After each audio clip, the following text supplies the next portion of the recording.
Welcome to our journey into mastering emotional predictability and problem solving. In this video, we'll explore practical systems training designed to help you communicate more effectively, manage your emotions, and solve problems with greater confidence. Whether you're struggling with intense feelings or just want to improve your emotional awareness, these skills can make a real difference. We'll start by understanding the basics of emotional communication, then move into hands-on exercises and real-life examples. By the end, you'll have a toolkit of strategies to help you navigate emotional storms and build stronger connections with yourself and others.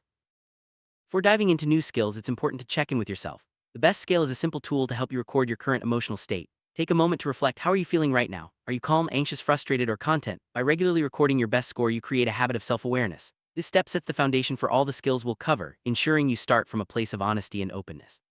Remember, there's no right or wrong answer, just information to help you grow.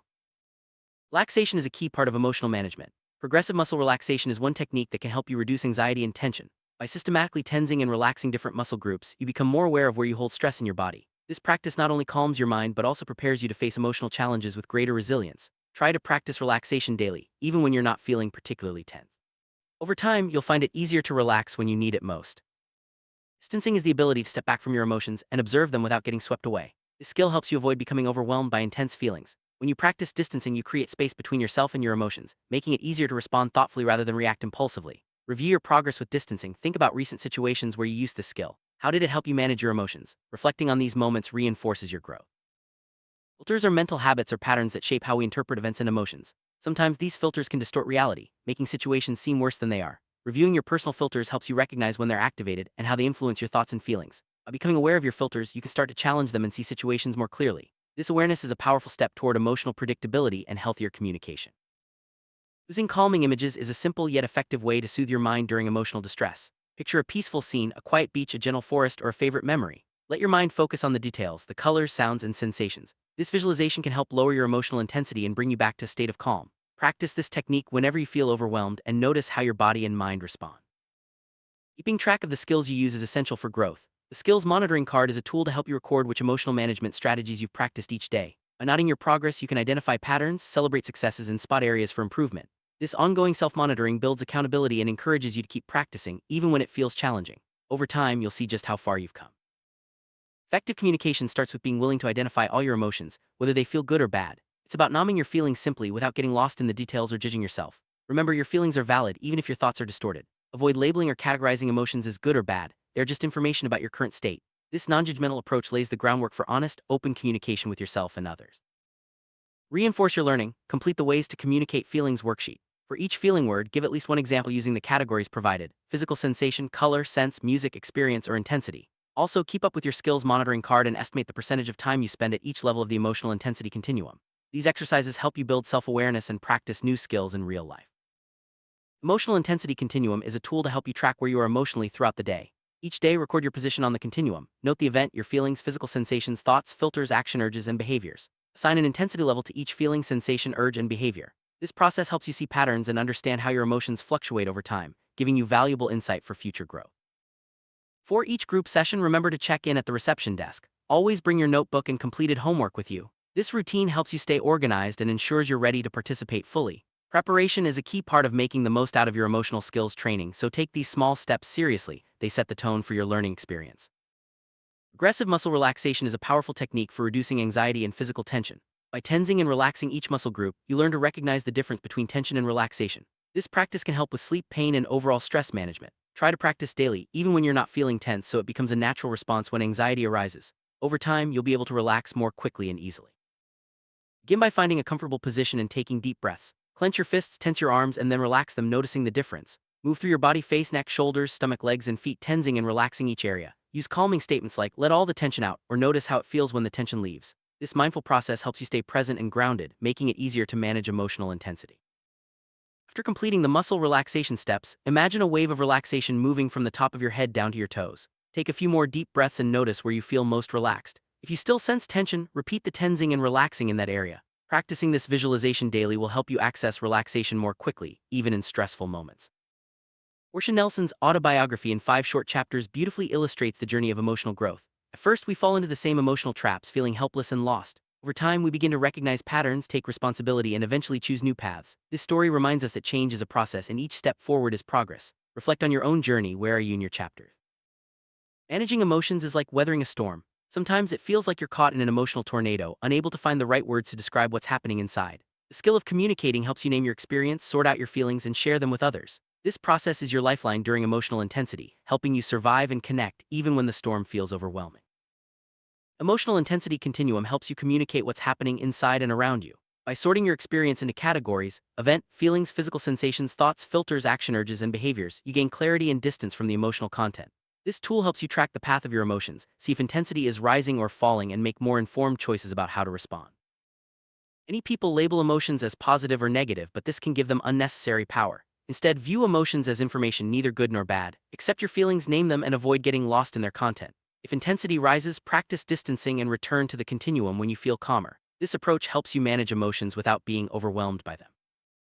Feeling is an internal sensation or emotion that arises automatically in response to events. Feelings are involuntary, they just happen. While you can't directly change your feelings, you can change your thoughts and behaviors, which may influence your emotions over time. Distinguishing between feelings and thoughts is crucial for effective communication and emotional management. Know if something is a feeling, try substituting am for feel. If it makes sense, it's a feeling, like I feel happy becomes I am happy. If you can use I think or I believe, it's a thought, not a feeling. For example, I feel she is mad at me is actually a thought. Noticing this distinction helps you communicate more clearly and avoid confusion.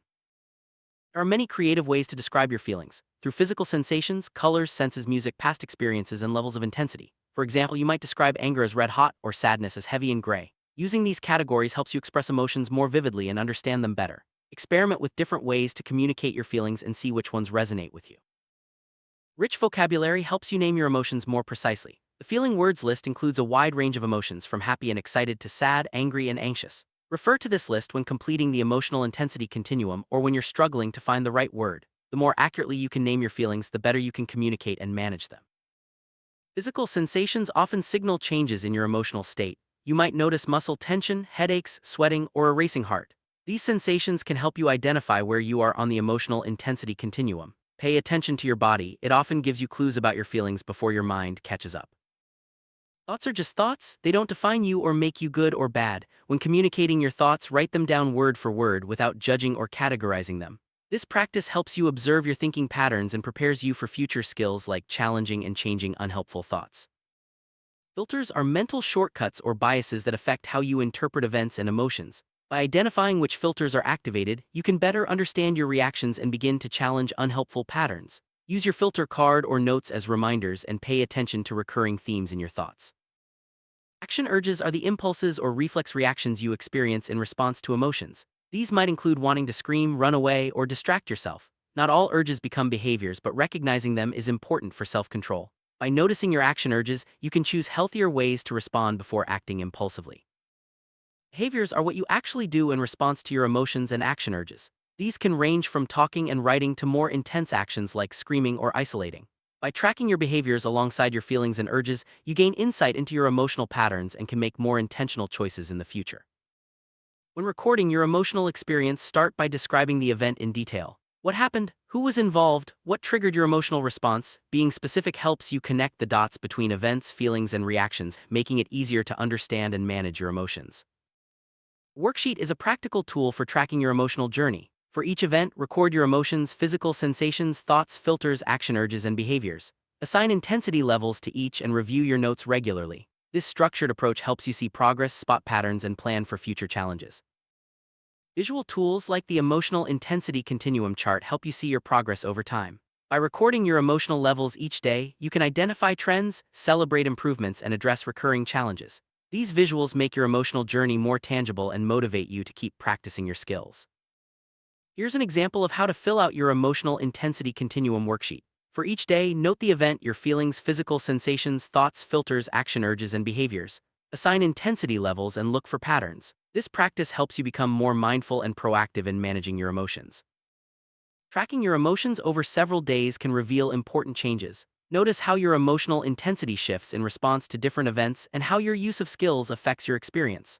Regular tracking empowers you to take charge of your emotional health and make adjustments as needed. As you continue to use the Emotional Intensity Continuum, you'll see your growth over time. Each entry is a step toward greater self-understanding and emotional predictability. Celebrate your progress no matter how small and keep building on your skills. Remember, change is a journey, not a destination. You've learned how to use systems training for emotional predictability and problem solving. By practicing skills like relaxation, distancing, and non-judgmental communication, you can better understand and manage your emotions. Remember to use your tools daily, track your feelings, notice your thoughts, and celebrate your progress. Emotional growth is a lifelong journey, and every step you take brings you closer to greater resilience and well-being.